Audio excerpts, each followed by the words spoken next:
título desse vídeo já diz tudo, problemas indecidíveis.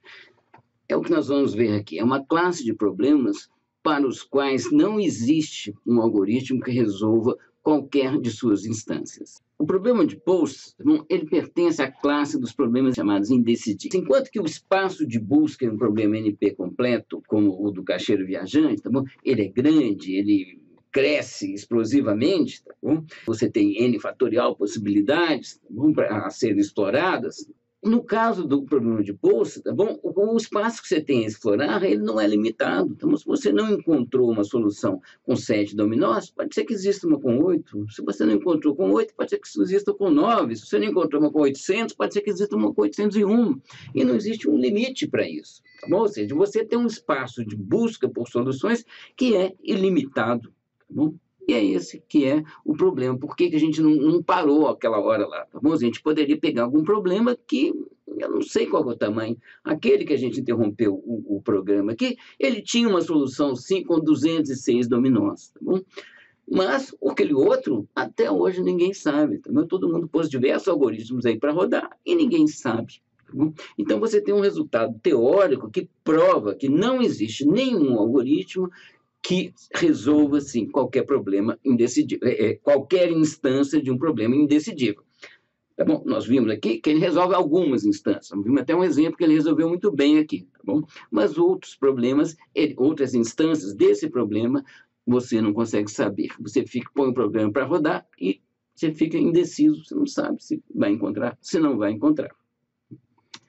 O mais famoso dos problemas indecidíveis é o problema da parada de um programa. Tá bom? E ele é o seguinte, ele atende a seguinte dúvida.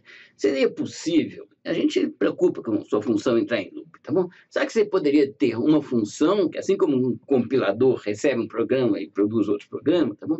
A gente teria uma função que tem como entrada uma outra função e diz se ela vai entrar em loop ou não. É isso que eu quero da minha função, tá bom? Ela recebe F, que é um arquivo .sci, que no nosso ambiente Scilab, tá bom? Então, ela recebe uma função, tá bom? E ela tem a seguinte característica. Você chamar, vamos ver aqui, essa função aqui, floop aqui, tá bom? Ela, while true end, tá bom? Isso aqui vai entrar em loop e não vai sair daqui nunca, porque não acontece nada e a condição de continuidade nunca vai atingir falso, tá bom? Porque não acontece nada. Ela está claramente em loop, tá bom? E essa daqui, ela para da primeira vez, tá bom? Enquanto falso, ela já vai parar, não vai executar nenhuma vez o loop e vai terminar, tá bom? Então, o que eu quero daquela minha função é que, parada disso daqui, tá bom? Dessa função aqui, ela deve retornar falso. E parada dessa função aqui, deve retornar true, tá bom? É isso que eu espero dela, tá bom? Não sei se é possível escrever ou não é, mas digamos que seja possível, tá bom? Então, se for possível, eu posso utilizar essa função no meio de outra função, que seria essa aqui, por exemplo, loop separar, tá bom? Esse loop separar recebe também como parâmetro de entrada uma função f, tá bom?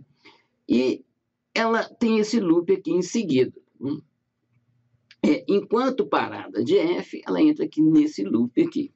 O que acontece aqui? Se eu chamar loop separar com aquela f loop, aquela função que está garantidamente em loop, tá bom?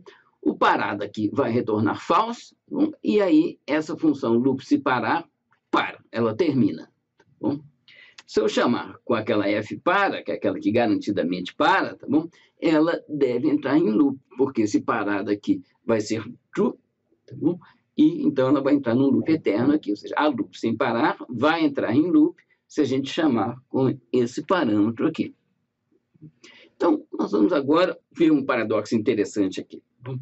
Que é o seguinte, se eu chamar agora, eu tenho aqui a loop separar, daquele jeito, tá bom? Daquele jeito, tá bom? E se eu chamar parada com a loop separar, tá bom? Se parada retornar falsa, se parada de loop separar retornar falsa, esse loop aqui termina, o que significa que essa função aqui termina, tá bom? Então, o valor retornado deveria ser true, ou seja, se retornar f, o valor deveria ser true. E o contrário também é verdade. Se ela retornar true, tá bom? Esse loop aqui não termina nunca, tá bom? Então, essa loop separar não para, tá bom? E o valor retornado pela função parada deveria ser f. Então, aí, a gente tem um paradoxo, tá tá bom? Ou seja, é impossível você construir. É assim que a gente demonstra que esse problema da parada é um problema indecidível. Como conclusões, tá bom? As propriedades de um problema, tá bom? Elas podem impor limites da complexidade de qualquer algoritmo que o resolva. Tá bom? Um exemplo é a ordenação por comparações, tá bom? Que nós vimos que tem complexidade mínima O de n log de n. Tá bom? Nós vimos também os problemas NP completos, tá bom? Que a gente tem um super resultado teórico, que é um resultado do Cook, tá bom?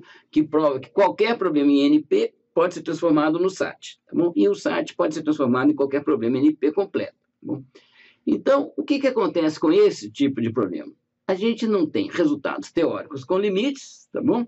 Mas todas as soluções já encontradas são piores que qualquer polinômio, tá bom? E o último caso que a gente viu aqui é o seguinte, que os problemas indecidíveis, tá bom? Eles têm como resultado teórico, aí sim, tem um resultado teórico, mas o resultado é negativo, tá bom? Não existe nenhum algoritmo que encontre uma solução para qualquer de suas instâncias.